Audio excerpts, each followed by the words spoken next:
O governo sanciona o projeto de lei que retoma a reformulação a incentivos do Programa Emergencial de Retomada do Setor de Eventos, o PERSE.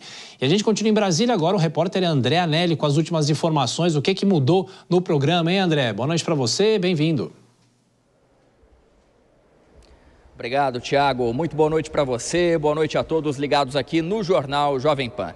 A lei sancionada hoje pelo presidente Lula prevê redução do número de setores beneficiados com menos impostos. A versão original da lei beneficiava 44 setores e agora são 30. As empresas dos ramos atendidos, no caso então turismo e eventos, vão continuar tendo alíquota zero de imposto de renda, contribuição social sobre lucro líquido e PIS/PASEP, de integração social e seguridade social. O novo PERSE, que é o Programa Emergencial de Retomada do Setor de Eventos, vai até o fim de 2026 ou até atingir um custo de 15 bilhões de reais em isenções fiscais, aquilo que acontecer primeiro, ou esse custo, então, de 15 bilhões ou o final de 2026.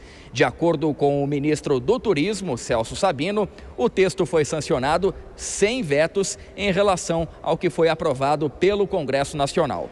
Celso Sabino elogiou publicamente o ministro da Fazenda, Fernando Haddad, por, segundo ele, ter conseguido um acordo com o Legislativo para viabilizar a prorrogação desse benefício nas atuais condições.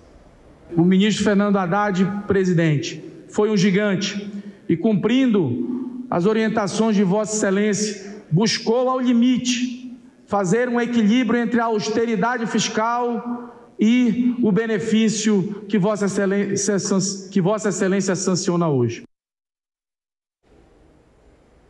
Apesar desse discurso, o Ministério da Fazenda era contrário à prorrogação dos incentivos fiscais do PERSE, sob o argumento de que os setores beneficiados já se recuperaram da pandemia e, além disso, também cresceram as denúncias de fraudes por parte de algumas empresas que estariam cometendo, por exemplo, sonegação com base nos benefícios oferecidos pelo governo.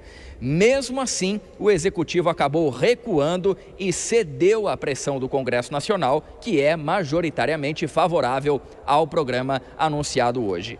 A prorrogação do PERSE é interpretada aqui pelo governo como uma espécie de meio termo para atender aos setores beneficiados, são então 30 setores, e ao mesmo tempo diminuir o impacto nas contas públicas.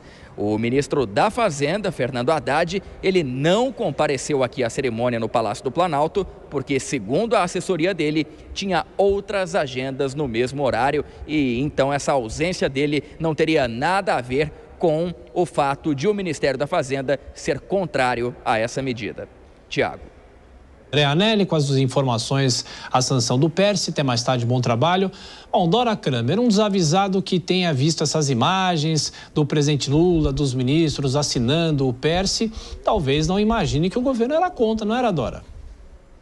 Exatamente isso, esse é o ponto. O André já colocou o pingo no i, né? Quando ele disse que o governo era contra. E aí o que eu vejo, a leitura política que eu faço é que essa solenidade marca assim o investimento, como o governo está investindo naquela questão da comunicação, faturar tudo. O governo era contra e aí faz uma solenidade de sanção como se fosse dele a iniciativa, quando não, ele teve de recuar e isso só saiu desta maneira porque o Congresso pressionou. Porque o Congresso disse que não aceitava, né? Mas aí o governo vai lá e faz uma solenidade como você disse, um desavisado pode achar que é iniciativa do governo. É uma coisa errada? Não, tá certo? Agora, é incoerente e revela, sim, um senso aguçado de oportunidade, para não falar em oportunismo, não falei, tá?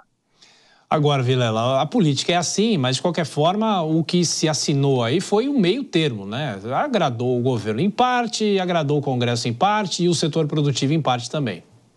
Pois é, exatamente. O governo, como bem ilustrou a Dora, o governo ele colocou num pacote no sentido de demonstrar, um pacote bonito para demonstrar aquilo como um presente, como uma boa notícia, mas isso esconde uma inabilidade do governo em relação a esse tema. Você vê que o governo tomou uma medida no apagar das luzes em dezembro que criou um grande problema para esse setor, que é um setor importante da economia, acabou gerando um grande conflito no Congresso Nacional e de uma forma talvez um tanto quanto desnecessária, porque o governo se viu obrigado a recuar daquela sua programação inicial. Eu acho que uma conversa bem feita desde o princípio teria evitado todo esse dano de imagem, tanto com relação à sociedade, com o setor de turismo, como especialmente com relação ao Congresso Nacional.